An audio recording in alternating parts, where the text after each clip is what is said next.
Oh, twege. Wahala be person friend when he wan scatter im marriage. When he wan come tell us say person your friend he get if he friend no fit take care of am, say if he reach abroad London people go rush am, he go marry billionaire. This one pass me no, my people, my fans, no me talk am o. This man dey look so Odogwu Friend, child friend, na he tell us so. He say don tell we don know Odogwu.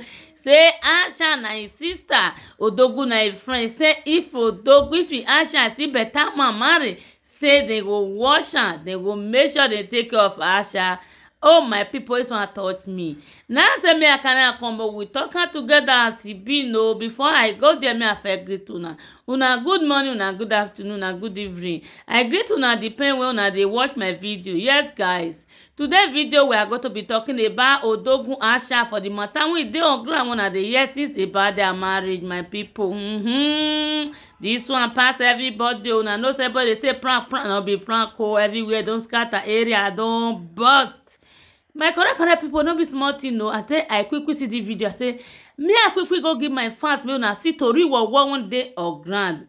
This man wey una dey look so na Odogwu Friend wey dey London, wey dey help am dey control him page, na know everything about them. Na this one be the manager wey dey help them dey manage the page wey they get.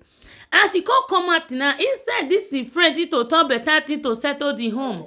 He come dey go better, he come dey go one side. They tell us say Odogwu say if he post video, this kind of video, go give am, say he go delete the page. Because he tell us for here say Asha, if you see better man wey take care of am, say Asha go too fine. He say especially if Asha go London, he dey London when he dey, say if you go see better billionaire wey go baff Asha. Now know wetin you that matter mean now. The tori when he bring come, my dear, no be good that day you dey give him friend at all. He dey use it direct way dey support the lady so that you come comot for your husband house.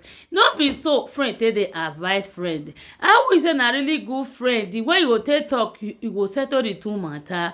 As far as say the matter don happen, you say Odogwu carry family come for social media. Fine, what is happen don happen. But good friend cannot talk like this. He dey encourage wife to comot for your husband house, say if you see another big man wey go baff am put for ground, you go clean am up.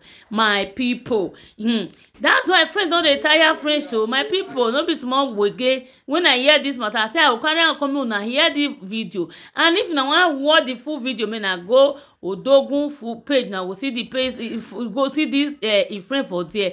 Wetin he come talk when the thing come tire me well. He say if Odogwu do anyhow again, he go delete the page. He say he no go for help them the manager.